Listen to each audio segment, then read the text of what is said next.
नमस्कार, उज्जवल भारत न्यूज में आपका स्वागत है।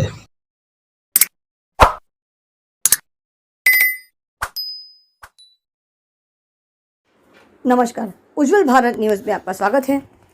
कोरोना की महामारी को साल से अधिक हो चुका है, लेकिन रेल सेवा एकमात्र सेवा ऐसी है जिसने लगातार इस महामारी में भी कार्य किया है। रेल कर्मचारी ने अपनी जान की परवाह न करते हुए भी इस महामारी में कार्यरत रहे, लेकिन ऐसे महामारी के समय में रेल कर्मचारियों ने भी अपनी जान की बलिदान दी है और पूरे देश भर में ज़रूरत की चीज़ें पहुंचाने का कार्य किया है। ऐसी महामारी के समय में जब रेल कर्मचारी कोरोना के महामारी की वजह से जब उनकी मृत्यु होती है तो उनके परिवारजन जो उनके पीछे रह गए हैं उनके बारे में केंद्र सरकार ने सोचा है। इसी रेल कर्मचारी के परिवारजनों के लिए आज वेस्टर्न रेलवे मजदूर संघ से हमने बात की, मुलाकात की। अमित मिश्रा जी से हमने इस बारे में पूरा विवरण लिया। आइए देखते ही पूरा रिपोर्ट।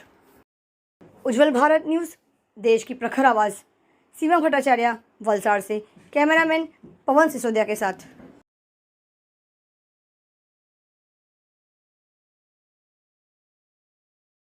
नमस्कार, उज्जवल भारत न्यूज़ में आपका स्वागत है। साल भर हो चुका है कोविड यानी कोरोना महामारी को चलते हुए, और उसी के संदर्भ में हम आज ये देखना जा रहे हैं कि किस प्रकार से जो केंद्र कर्मचारी होते हैं, केंद्र सरकार के रेलवे कर्मचारी, उनके लिए भी जो रियायत दी गई है। आइए बात करते हैं अमित मिश्रा जी से, किस प्रकार की रियायत दी गई है।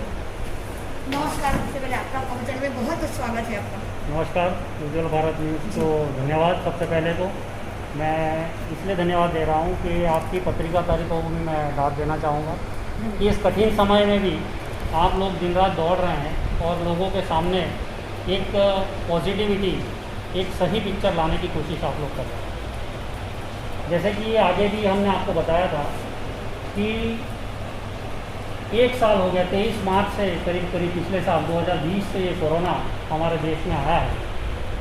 पूरा देश लॉकडाउन हुआ, लेकिन रेल का पहिया नहीं रुका। Passenger train, mail express train रुक गई, लेकिन जो हमारी गुड्स गाड़ियाँ थी वो हमने डबल चलाना शुरू कर दिया, ताकि लोगों तक खाने पीने की चीज़ें, लोगों को पहुंचने की जो चीज़ें, ज़रूरतमंद जो चीज़ें थी वो लोगों तक पहुँची। इस दरमियान पिछले साल से और आज जब ये मार्च अप्रैल से सेकेंड वेव फिर एकदम स्ट्रांगली आया है इस देश में, तो करीब 2000 से ज़्यादा रेल कर्मचारी संक्रमित होकर अपनी जान देश के नाम न्यौछावर कर चुके। दिन रात उन्होंने नौकरी की, उनको कोई रियायत नहीं मिली नौकरी। इन सब चीज़ों को देखते हुए कितनी दर्द भरी बात होती है कि एक परिवार में एक बेटी अपना बाप खो देती है, एक माँ अपना बच्चा खो देती है, एक पत्नी विधवा हो जाती है, उसको कोई कमाने वाला नहीं रह जाता है, उसका पति जैसे एक सैनिक देश के लिए बलिदान देता है और नौकरी करते हुए देश के नाम अपनी जान न्यौछावर करता है।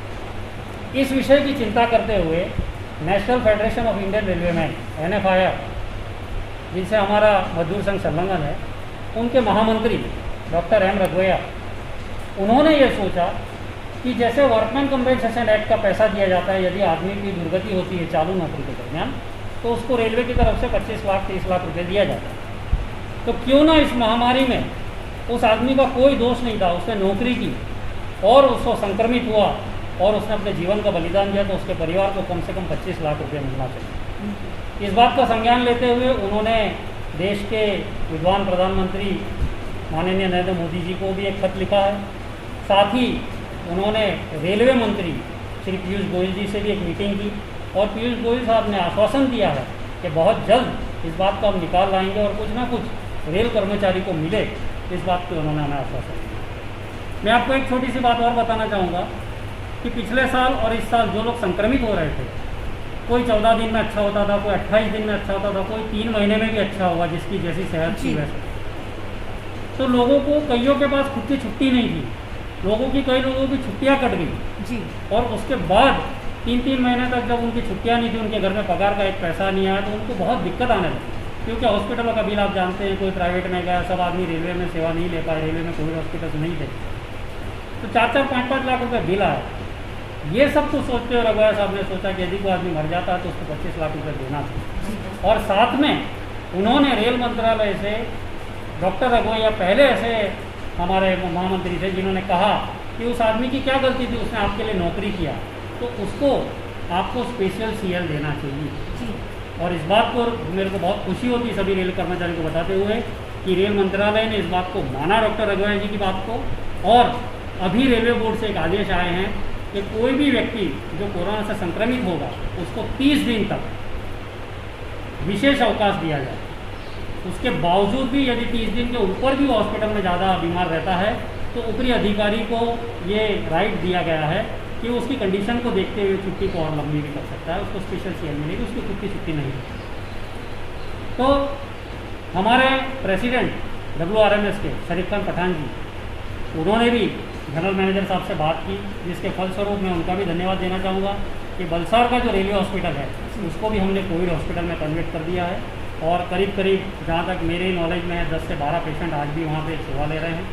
और रेलवे बोर्ड ने जनरल मैनेजर जो हैं रेलवे के 16 जोन के, उनको 50,000 रुपया जो मिलता था महीने का पैसा खर्चा करने के लिए वेलफेयर एक्टिविटीज़ के लिए, उसको बढ़ा के सीधा 2 लाख रुपया कर दिया। और उनको बोला कि आज देश में जहाँ ऑक्सीजन की कमी हो रही है तो आप भी रेलवे हॉस्पिटल्स के लिए ऑक्सीजन कंसनट्रेटर खरीद सकते हैं और दे सकते हैं। ये डिमांड भी हमने रखी है, हमारे प्रेसिडेंट साहब ने रखी है। और GM और DRM साहब दोनों ने बहुत पॉजिटिव हमको बोला है कि बहुत जल्दी हमको वलसाड़ के भी रेलवे हॉस्पिटल में ऑक्सीजन कंसनट्रेशन मिले। तो इन सब बातों को देखते हुए जो लोग हमें छोड़ के चले गए हैं, मैं उनके लिए भी बहुत व्यथित मन से कहना चाहता हूँ कि आपकी जो बलिदान की ये जो भावना थी वो हम इसको व्यर्थ नहीं जाने देंगे, हम आखिरी तक लड़ेंगे।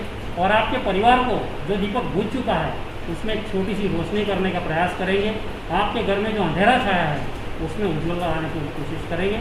आपको कुछ ना कुछ, जो आदमी चला गया उसकी भरपाई हम कोई नहीं कर सकता इस दुनिया में, लेकिन फाइनेंशियल बेनिफिट उसके परिवार को मिले, तो उसके बच्चे को नौकरी मिले रेलवे में कंपेंसेशन ग्राउंड पे, अनुकंपा के आधार पे, ये हम रेल मंत्रालय से भी अपील करते हैं। हमारे NFR के जनरल सेक्रेटरी ने भी अपील किया है और हमारे प्रेसिडेंट साहब ने भी अपील किया है। तो मुझे आशा है बहुत जल्दी इसका रिजल्ट हमारे सामने आएगा और 25 लाख रुपए का जो हमने मुआवजा मांगा है वो हर रेल कर्मचारी जो संक्रमित होकर इस दुनिया से अलविदा होगा उसको ज़रूर मिलना चाहिए, ये मैं कहना चाहता हूँ। विशेष तौर पे आखिरी में आपको सभी को मैं कल ईद के शुभ अवसर पे ईद मुबारक भी मेरे सारे भाइयों को कहना चाहता हूँ। और परशुराम जयंती भी है, उसके लिए भी मैं आप सभी को भगवान से यही प्रार्थना करता हूँ कि कोरोना महामारी जल्द से जल्द इस देश से ख़त्म हो जाए और हम सब पुराने समय की तरह जैसे जी रहे थे उसी तरह से अच्छे से जिए। धन्यवाद। उज्ज्वल भारत से बहुत ही उम्दा बात कही है अमित मिश्रा जी ने। ऐसे तो हम सबको पता है जीवन का कोई मोल नहीं होता है, जीवन अमूल्य होता है, तो उसकी कभी कोई कीमत नहीं लगाई जाती। लेकिन उसके बावजूद भी जो हमारे परिवार से जो चला गया है, उसकी मृत्यु हो गई है, उसके बाद जो परिवार में जीने वाले लोग रह गए हैं उनके लिए जो इन्होंने आज कदम उठाया, रेलवे केंद्र सरकार ने जो कदम उठाया है सच में काबिले तारीफ है। उज्ज्वल भारत न्यूज़, देश की प्रखर आवाज़, सीमा भट्टाचार्य, वलसाड़ से। कैमरामैन